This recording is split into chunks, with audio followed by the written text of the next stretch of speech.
બે વિરોધાભાસી દ્રશ્યો આપણે અત્યારે જોશું।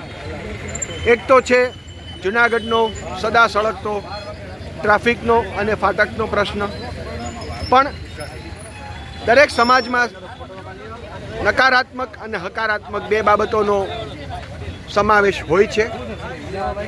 તળાવ દરવાજાના બંધ ફાટકની બરોબર સામે જ આપ અત્યારે જોઈ રહ્યા છો કે સેવા અને સમર્પણના પર્યાય સમાન ગિરનારી ગ્રુપ દ્વારા રોપાઓનું નિઃશુલ્ક વિતરણ અત્યારે કરવામાં આવી રહ્યું છે।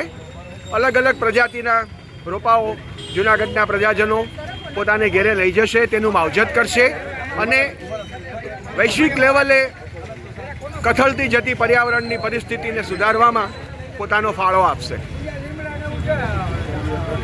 ગણાવવા બેસીએ તો એક આખો દિવસ લાગી જાય એટલી સામાજિક સેવાઓ સંપૂર્ણ નિસ્પૃહી રીતે, સંપૂર્ણ નિષ્કામ ભાવે કરી રહેલું આ ગિરનારી ગ્રુપ અલગ અલગ પ્રકારની સેવાઓમાં તત્પર રહે છે। મનુષ્ય હોય કે અબોલ પશુઓ હોય, ગિરનારી ગ્રુપની સેવાઓ હંમેશા વંદનીય અને નિયમિત રહી છે। દિવસના કોઈ પણ સમયે જનસેવા માટે સદાય તત્પર રહેતા ગિરનારી ગ્રુપના સભ્યોનું વધુ એક આ આયોજન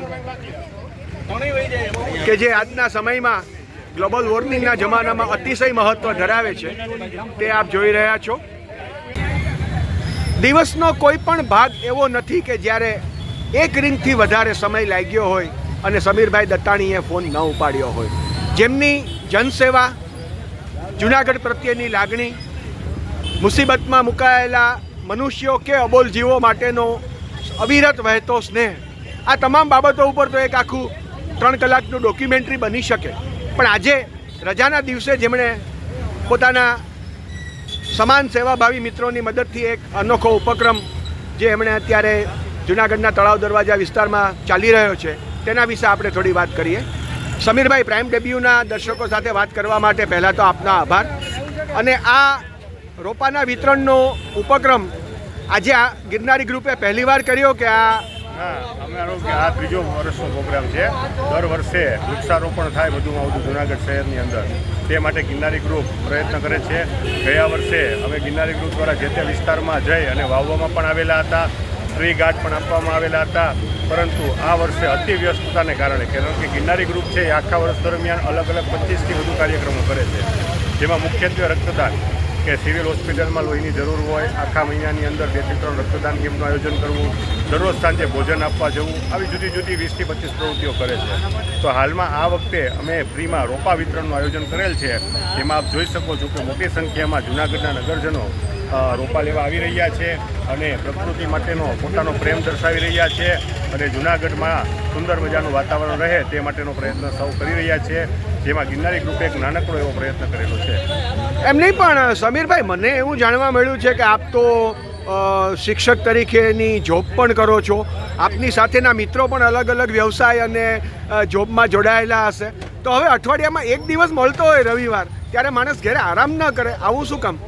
સાહેબ, અમારે રજા જેવું કંઈ હોતું જ નથી, ઘણા વર્ષોથી અમે આ કરીએ છીએ, એટલે રજા એટલે શું એ અમને ખ્યાલ જ નથી। દરરોજ જુદી જુદી પ્રવૃત્તિઓ સવાર સાંજ કરીએ છીએ। રવિવારે પણ જુદી જુદી, આવતા રવિવારે અનાજની કીટનું વિતરણ કરીશું જે જરૂરિયાતમંદ 40 પરિવારો છે, એટલે જુદા જુદા કાર્યક્રમો દર રવિવારે સાંજે અમે ગાય માતા માટેના લાડવા પણ બનાવીએ છીએ। એટલે આવી જુદી જુદી પ્રવૃત્તિઓ ગિરનારી ગ્રુપ છે એ ચાલુ જ રાખે છે અને લોકોનો સાથ સહકાર સારો મળે છે, ગ્રુપના મેમ્બરોનો સહકાર સારો મળે છે, જેને કારણે આ શક્ય બની રહ્યું છે। પ્રાઇમ ડેબ્યુ સાથે વાત કરવા માટે, સમય ફાળવવા માટે આપનો ખૂબ ખૂબ આભાર સમીરભાઈ। Thank you. આ શબ્દો માત્ર શબ્દો નથી, એક હૈયાધારણ છે, એક ધરપત છે। અનેકવિધ તકલીફોથી ત્રસ્ત થયેલી જૂનાગઢની જનતા માટે આવા શબ્દો એક શીતળ લેપનું કામ કરે છે કે જ્યાં કાંઈ પણ સારું નથી થતું, ત્યાં કંઈક એવું છે કે જે સારું થાય છે। અને એટલે જ કહેવાય છે કે નથી ગમતું ઘણું બધું, પણ કંઈક એવું ગમે છે જેને કારણે અમને આ ધરતીમાં રહેવું ગમે છે। તળાવ દરવાજા શહીદ પાર્ક પાસે પ્રાઇમ ડેબ્યુ માટે ભૂષણ ઝાલા, જૂનાગઢ।